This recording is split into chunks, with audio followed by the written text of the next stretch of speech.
It's early 2026, and the world's most stable energy partnership? It's just been shattered.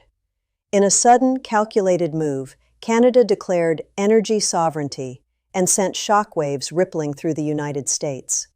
For decades, the U.S. has taken its northern energy supply completely for granted. Well, that just became a critical mistake. This was no random event. It was a power play. So, how did this all happen? And what does Canada's new leverage mean for a suddenly vulnerable America? Let's break it down. The whole thing kicked off on March 17, 2026. In a stern, 41-minute address to Parliament, Canada's new Prime Minister, Mark Carney, dropped a bombshell: the Sovereign Energy Declaration of 2026. The message to Washington was crystal clear. Canada's energy is no longer just a function of American demand. Carney, a former central banker, didn't frame this as a trade dispute. He called it a matter of national security, saying it was time for Canada to end its era of permission-seeking from its southern neighbor. And this wasn't just talk. It was a 7-point plan designed to completely rewire North America's energy map. First, the bombshell move, reviving the Energy East pipeline. But here's the twist. It's not for the U.S. this time. The project is now set to connect Alberta's oil sands directly to Atlantic terminals, creating a fire hose of Canadian crude for hungry markets in Europe and Asia, completely bypassing the United States. Next, they unveiled a new deal for liquefied natural gas, or LNG, with a group of European nations like Germany, France, and the Netherlands. That gas will flow from a brand new fast-track terminal in Goldboro, Nova Scotia, another direct route to the global market that doesn't involve the U.S. Then came the electricity shock. The declaration called for an immediate renegotiation of all hydroelectric power contracts. For years, states like New York, Vermont, Maine, and Minnesota enjoyed cheap Canadian power. Well, Carney's government announced those deals will now be at market rates. The age of discounted energy for its American neighbors? Over. And finally, the most strategic move of all, the creation of a critical minerals sovereignty reserve. This policy puts new restrictions on the export of lithium, cobalt, and nickel, the very building blocks for America's electric vehicles, its defense industry, and its high-tech manufacturing. In one fell swoop, Canada tied its energy power to the future of America's entire industrial base. So, how did we get to this dramatic rupture? It was a perfect storm. Look, a move this bold doesn't come out of nowhere. It was the result of a perfect storm of trade hostility and a shaky global landscape. Starting in early 2025, the Trump administration began dialing up the pressure, reigniting a trade war with threats of staggering tariffs. We're talking a blanket threat of 100% on all Canadian imports, which eventually settled into a 25% tariff on most goods, with a 10% hit specifically on energy.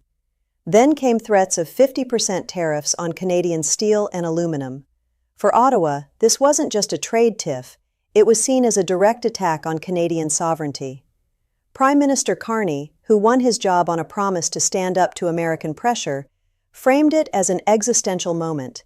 As he put it to his supporters, America is not Canada, and Canada never, ever will be part of America in any way, shape, or form.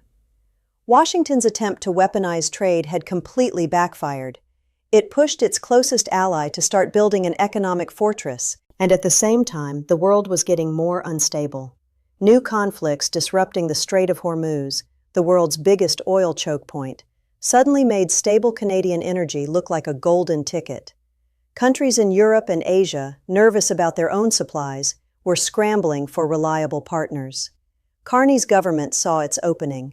His speeches at Davos had already laid the groundwork, blasting U.S.-led transactionalism and calling for other countries to forge their own way. And then there was the final piece, a major shift in Canada's domestic policy. Carney's government started fast-tracking big energy projects, forging Indigenous partnerships, and slashing the red tape that had stalled them for years. You put it all together, American aggression, massive global demand, and a new political will in Ottawa, and you get the perfect recipe for a declaration of energy independence. So now, Canada is aggressively reorienting its entire energy infrastructure. The old north-south flow to the U.S. is out. The new model is an east-west artery built for the global market. It's an ambitious plan, backed by over $100 billion in investment. The crown jewel of this strategy is a massive expansion of LNG exports aimed squarely at Asia's booming markets. The Ksi Lissom's LNG project in British Columbia is being called a nation-building priority. This isn't just any terminal, it's a massive $56 billion floating facility developed with the Nisga'a Nation, and it's set to be one of the largest and cleanest in the world. A new 800-kilometer pipeline will feed it gas, and it's targeting up to 100 million tons of LNG exports per year to Asia. Right alongside it, you have the Cedar LNG project, the world's first indigenous majority-owned LNG facility, slated for completion by 2028. It might be smaller, but it's a blueprint for the future, powered by renewable hydro to produce ultra-clean LNG.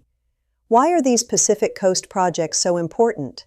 They offer a stable, conflict-free route to buyers in Japan, India, and South Korea, completely sidestepping global choke points like the Strait of Hormuz. But this isn't just a West Coast story. Remember the revived Energy East pipeline and the new LNG terminals in Atlantic Canada? They're designed to give Canada a major foothold in the European market. And the backbone holding all of this together is the National Energy Corridor Agreement, signed on March 4, 2026. This historic deal unites 10 provinces and territories to build the transmission lines needed to move energy and resources from coast to coast.